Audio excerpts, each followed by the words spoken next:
창세기 9장 18절에서 29절 말씀입니다. 성경은 구약 11절입니다. 광주에서 나온 노아의 아들들은 셈과 함과 야벳이며 함은 가나안의 아버지라. 노아의 이 세 아들로부터 사람들이 온 땅에 퍼집니다. 노아가 농사를 시작하여 포도나무를 심었더니 포도주를 마시고 취하여 그 장막 안에서 벌거벗은지라. 가나안의 아버지 함이 그의 아버지 핫세를 보고 밖으로 나가서 그의 두 형제에게 알리니 셈과 야벳이 옷을 가져다가 자기들의 어깨에 메고 뒷걸음질에 들어가서 그들의 아버지의 핫세를 덮었으며 그들의 얼굴을 붉히고 그들의 아버지의 핫세를 보지 아니하였더라. 노아가 숨이 깨어 그의 작은 아들이 자기에게 행한 일을 알고 위에 이르되 가나안은 저주를 받아 그의 형제의 종들의 종이 되기를 원하노라 하고 또 이르되 셈의 아버지 여호와를 찬송하리로다. 가나안은 셈의 종이 되고 하나님이 야벳을 창대하게 하사 셈의 장막에 거하게 하시고 가나안은 그의 종이 되게 하시기를 원하노라 하였더라. 홍수 후에 노아가 350년을 살았고 그의 나이가 950세가 되어 죽었더라. 이번 주 찬양이 좀 어려워서요. 열심히 연습했는데 잘하셨습니다. 여러분 물귀신 작전이라고 들어보셨죠? 물귀신 작전. 사람들이 궁지에 빠졌을 때에 다른 사람들까지 끌어들인 것을 비유적으로 하는 말입니다. 한마디로 말해서 혼자 죽을 수 없다라고 하는 것이죠. 그래서 같이 죽자는 것입니다. 그런데 우리가 성경을 보면 이와 비슷한 사람들을 만나볼 수가 있습니다. 바로 서기관들과 바리새인들입니다.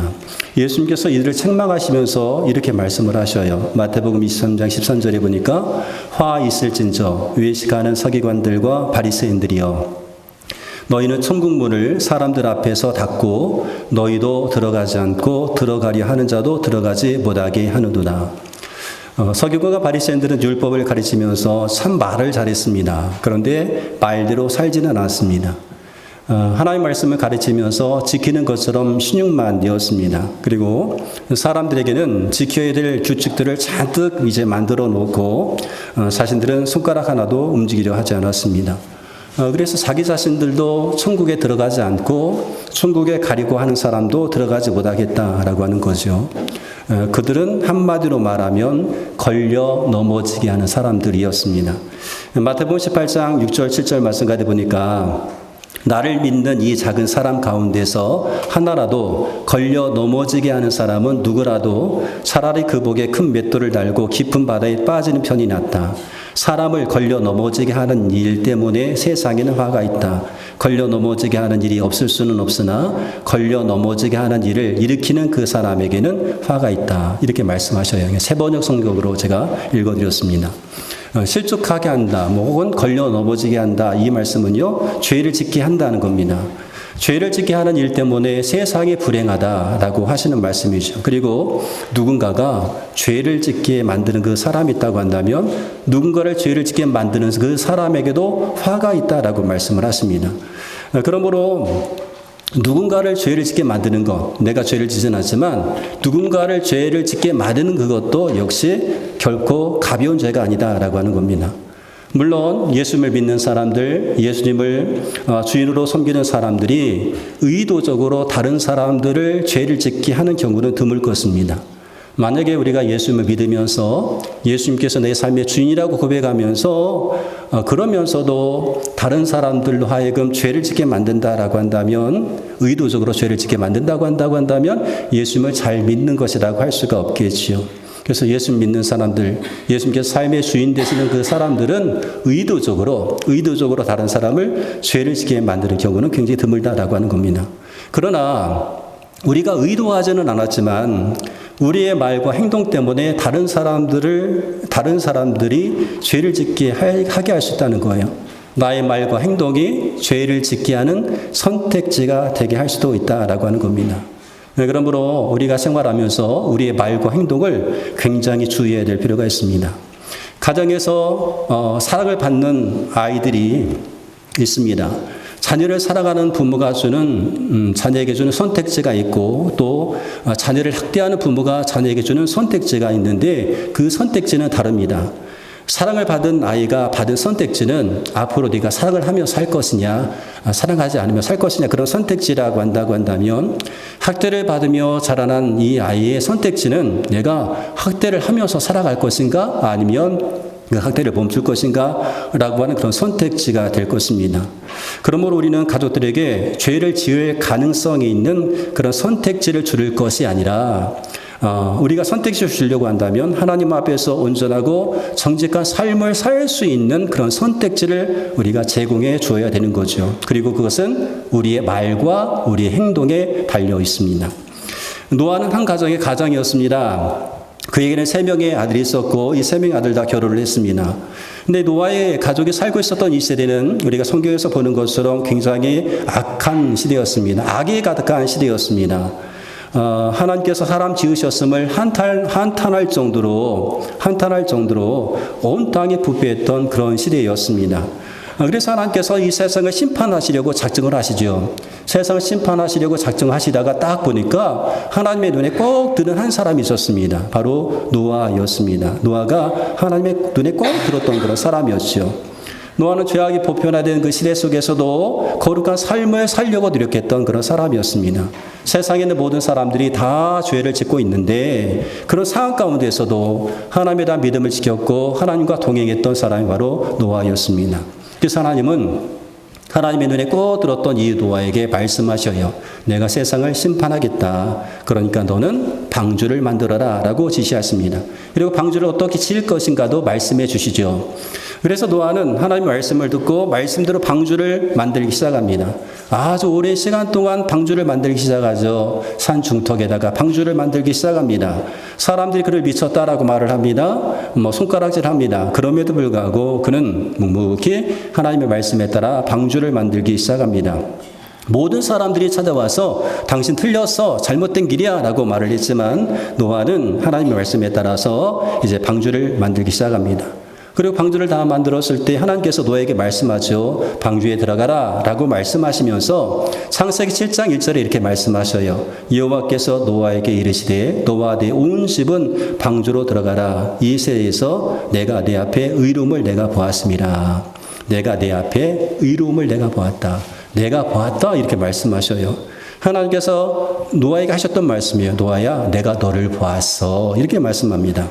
무엇을 보았습니까? 하나님께서 노아에게 하셨던 말씀에 따라서 노아가 말씀대로 방주를 짓는 것을 보셨습니다. 묵묵히 순종하는 노아를 하나님이 보고 계셨습니다. 그러한 노아를 향하여서 하나님은 의롭다라고 말씀하시는 거예요.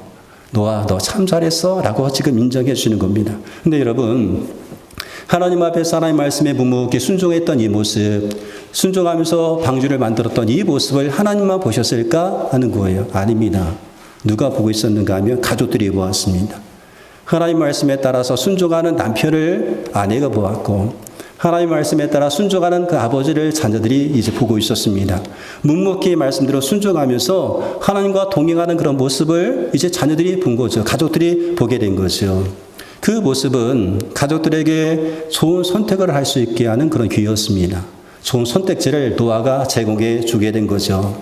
그래서 노아의 가족은요, 노아와 함께 방주를 만들었고, 노아와 함께 짐승들을 배에 태웠고, 노아와 함께 방주에 탔으며, 그래서 노아의 8 식구는 홍수 심판 때 구원받게 되었습니다. 그랬던 노아였습니다.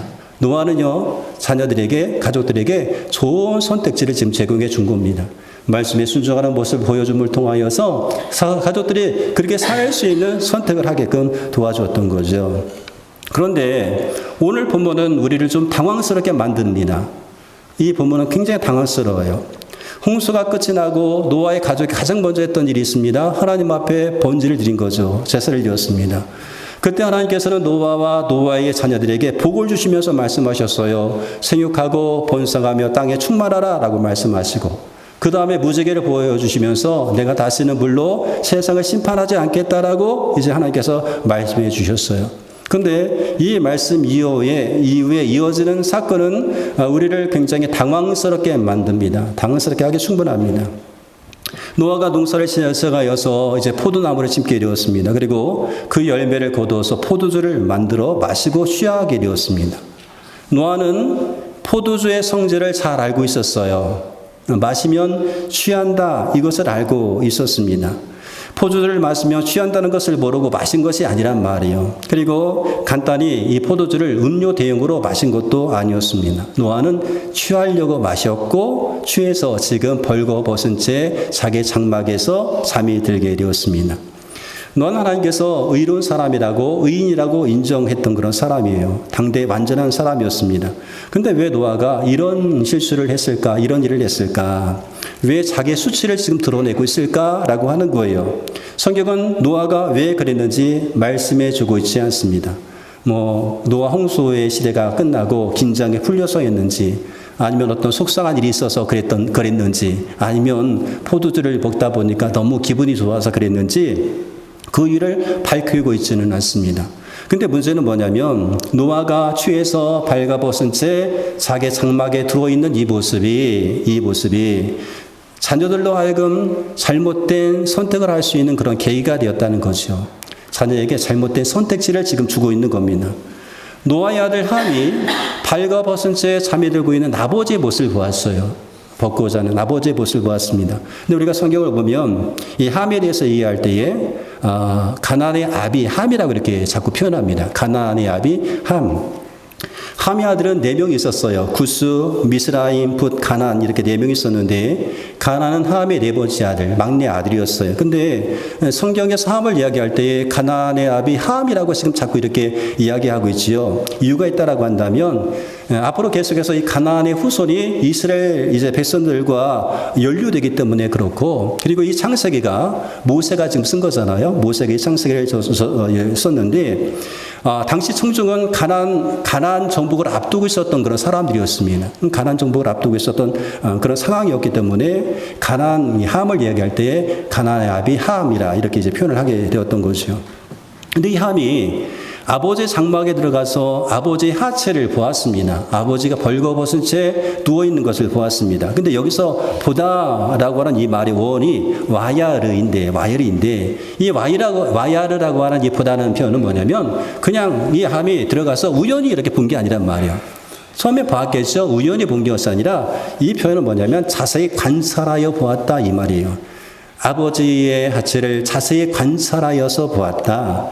나쁜 의도를 가지고 관찰하여서 보았다. 그런 의미가 이 보다라는 말 속에 있습니다. 그리고 더 답한 것은 뭐냐면 이제 나가가지고 떠벌리기 시작하는 거죠. 아버지의 수치 아니겠습니까? 근데 아버지의 수치를 감춘 것이 아니고 형제들에게 나가서 막 떠벌리기 시작하는 거예요. 여러분, 함이 가장 먼저 보았습니다. 아버지의 수치를 가장 먼저 보았습니다. 어쩌면 가장 먼저 본 그가 가장 먼저 축복을 받을 수 있는 그런 기회를 얻은 것일지도 모릅니다. 얻을 수 있는 그런 기회였잖아요. 그런데 그는 아버지의 수치를 가린 것이 아니라 아버지의 수치를 드러냄을 통하여서 그 기회를 잃어버린 겁니다. 아버지의 수치를 보았어요. 복을 얻을 수 있는 그런 기회였습니다. 그런데 수치를 드러냄을 통하여서 그 기회를 잃어버리게 된 거죠. 함의 이야기를 듣고 샘과 야벳은 옷을 가져다가 자기 어깨에 메고 뒷걸음에서 어떻게 합니까? 아버지의 수치를 가려드리게 됩니다. 아버지 수치를 덮어주게 된 것이요. 그래서 축복받을 수 있는 그런 기회를 얻게 되게 된 것입니다. 샘과 야벳이 얻게 된 것이요. 자, 이제 문제는 노아가 술이 깬 다음입니다. 술에 깨어서 일어나서 보니까 어떻게 알았는지 함이 자기에게 행한 일을 다 알게 되었어요. 어떤 일이 일어난지를 알게 되었어요. 그래서 어떻게 합니까? 함이 아들 가나안을 저주합니다. 함이 지금 잘못했잖아요. 그죠? 성경도 보면. 근데 왜 함의 아들 가나안을 지금 저주하고 있어요? 여러 가지 있지만 25절 말씀 가다 보니까 이렇게 저주합니다. 가나안은 저주를 받아 그의 형제의 종들이 되기를 원하노라. 형제의 종들이 되기를 원하노라. 다른 사람의 수치를 덮지 않고 드러내는 사람들은 정죄하는 사람들이 있는데요. 그들에게는 더 큰 수치와 정죄함이 있을 뿐이다 라고 하는 사실을 가르쳐주고 있어요. 내가 누군가의 수치를 드러내고 정죄하면 그것을 좋아하는 사람이 있다고 한다면 그 사람은 더 큰 수치를 당하고 더 큰 정죄함이 있을 뿐이나, 정죄하는 것은 우리가 해야 될 일이 아니라 하나님이 하셔야 될 일입니다. 정죄는 하나님의 몫이죠. 그러므로 우리가 해야 될 일은 뭐냐면 정죄하는 것이 아니라 수치를 덮어주는 겁니다. 예수님께서 우리의 허물과 수치를 덮어주셨던 것처럼 우리가 우리의 가족들의 수치를 덮어주는 겁니다. 가족의 실수를 흉보는 것이 아니라 덮어야 된다는 거죠. 가족뿐만이 아니라 우리가 살아가면서 우리가 많은 사람들이 허물을 볼 때가 있습니다. 그때 역시 허물을 덮어주는 그런 사람이 되어야 되죠. 근데 허물을 덮어주지 않고 허물을 들춰내면서 중재하는 사람에게 찾아오는 것은 더 큰 허물과 중재함이 있을 뿐이다 라고 하는 거죠. 자, 노아가 실수했습니다. 그런데 이 노아의 실수가 문제인 것은 함으로 하여금 죄를 짓게 하는 선택지를 만들어주게 된 거예요. 노아의 실수가 문제인 것은 자기의 자녀 함이 죄를 짓게 하는 선택지를 만들어준 것이 더 큰 문제라는 겁니다. 함 행동 역시 노아로 하여금 저주하게 하는 선택지를 제공해 주게 된 거예요. 어떻게 아버지가 자기 전지 저주할 수가 있습니까? 근데 함 행동이 노아로 하여금 저주하게 하는 그런 선택지를 제공해 준 것이다. 그러면 이 가족들이 지금 행복했을까? 노아가 행복했을까? 여러분, 자녀를 저주하는 아버지가 행복할 수 있습니까? 혹은 아버지의 수치를 가리지 않아서 저주를 받았던 이 함이 행복할 수 있습니까? 하는 거예요. 그러면 여러분, 우리는 죄를 지어서도 안 되겠지만 죄를 짓게 하는 행동을 해서도 안 된다는 거예요. 가족이 나 때문에 잘못된 선택을 하지 않도록 늘 주의해야 됩니다. 나의 말 때문에, 나의 행동 때문에 내 가족이 잘못된 선택을 하게끔 해서는 안 된다는 거죠. 그래서 성경은 우리 가운데 이렇게 가르쳐주고 있습니다. 베드로전서 5장 8절에 보니까 근신하라 깨어라 너희 대적 마귀는 우는 사자같이 두루다니며 삼킬 자를 찾나니. 고린도전서 10장 12절 말씀 보니까 그런 손줄로 생각하는 자는 넘어질까 조심하라. 우리 항상 주의하고 깨어있고 조심해야 될 이유가 바로 여기 있는 겁니다. 나는 죄를 안 지어요. 그런데 내 말과 내 행동이 어떤 경우에는 죄를 짓게 하는 선택지가 되게 할 수가 있기 때문에 주의해야 되는 겁니다. 여러분, 물론 죄를 짓는 것은 누구 때문이 아닙니다. 내가 내 아버지 때문에 내가 죄를 지었어. 당신은 왜 당신은 왜 자꾸 나로 하여금 죄를 짓게 만들어? 그런 사람 있잖아요. 너 때문에 내가 죄를 짓는 거야. 너만 없었다면 내가 죄를 안 짓지 라고 하지만 그 죄를 짓는 선택은 그 사람이 하는 것이 아니라 자기 자신이 하는 겁니다. 물론 죄를 짓는 것은 누구 때문이라고 할 수가 없어요. 왜냐하면 죄를 짓는 것을 선택한 사람은 바로 자기 자신이기 때문에 그렇습니다. 내가 선택해서 죄를 짓는 거죠. 그러나 그런 선택을 할 수 있는 선택지를 주었던 사람 역시 죄가 없다고 할 수는 없다는 거예요. 죄를 짓는 것은 내가 선택해서 죄를 짓는 거지만 그런 선택지를 준 사람 역시 죄가 없다고 할 수는 없다는 겁니다. 솔로몬 시대 이후에 이스라엘 나라가 갈라지잖아요. 북하고 이스라엘과 남하고 유다로 갈라지게 되는데요. 북하고 이스라엘 나라의 첫 번째 왕이 여로보암 왕 아니겠습니까? 근데 여로보암 왕이 죄를 짓잖아요.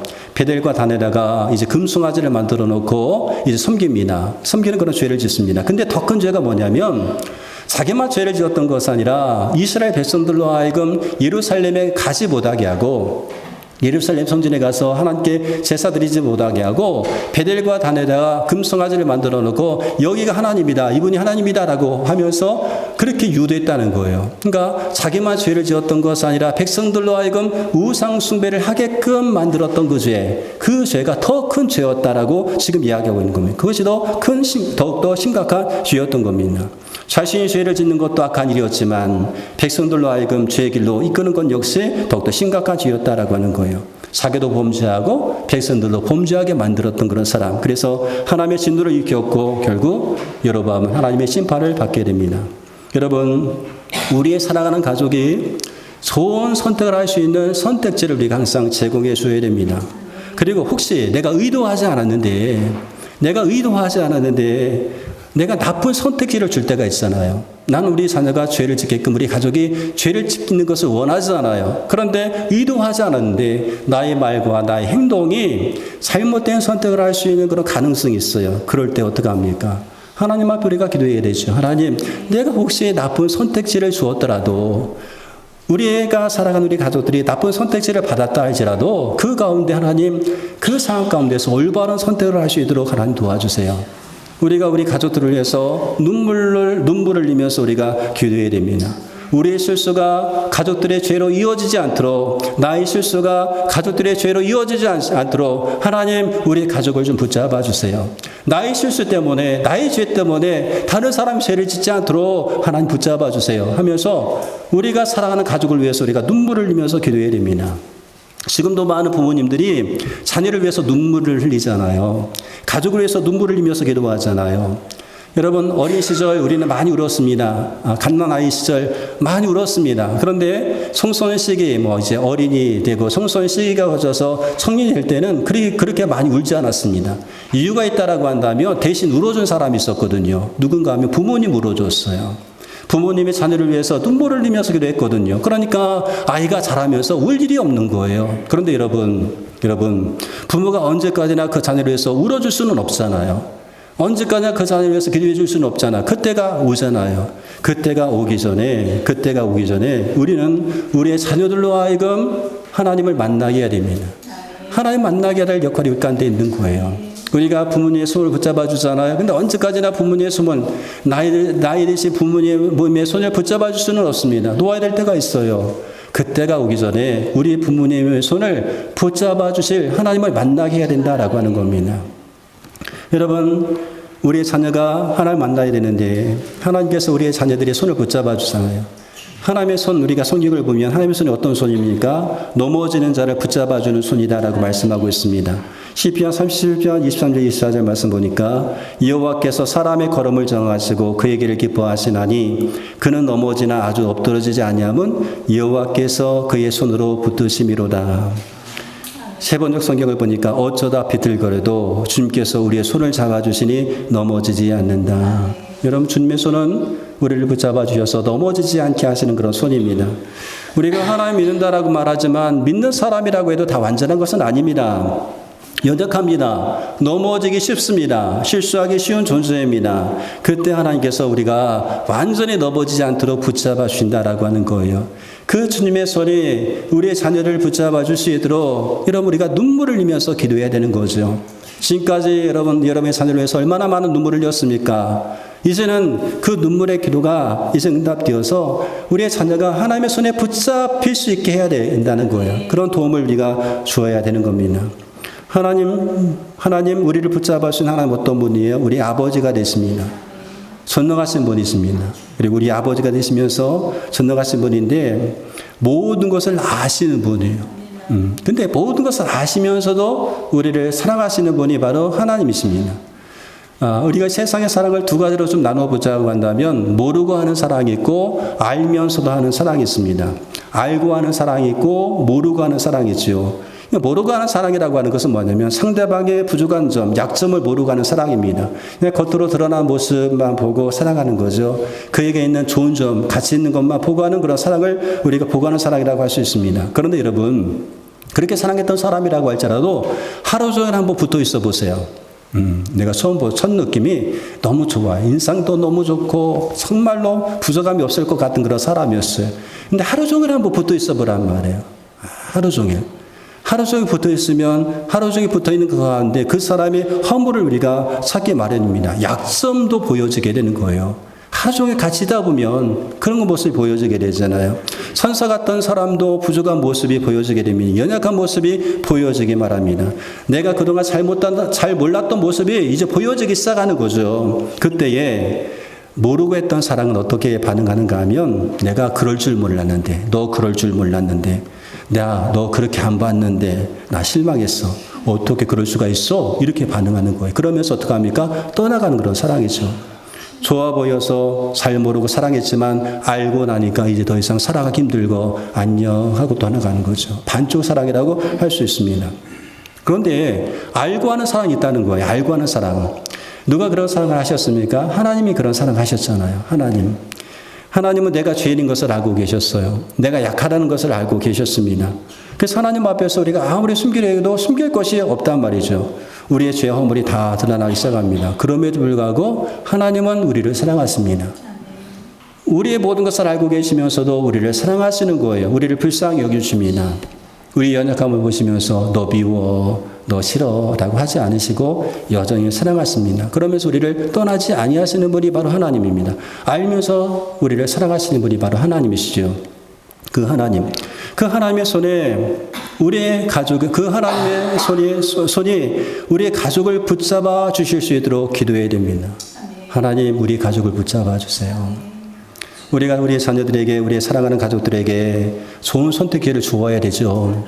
될 수 있으면 좋은 선택을 할 수 있는 말과 행동을 우리가 해야 됩니다. 그러나 의도하지 않게 나쁜 선택 기회를 주었을 때에도 하나님, 우리의 자녀들이 올바른 선택을 할 수 있도록 하나님 손으로 붙잡아 주세요. 여러분, 눈물을 흘리면서 가족들을 위해서 우리가 기도해야 됩니다.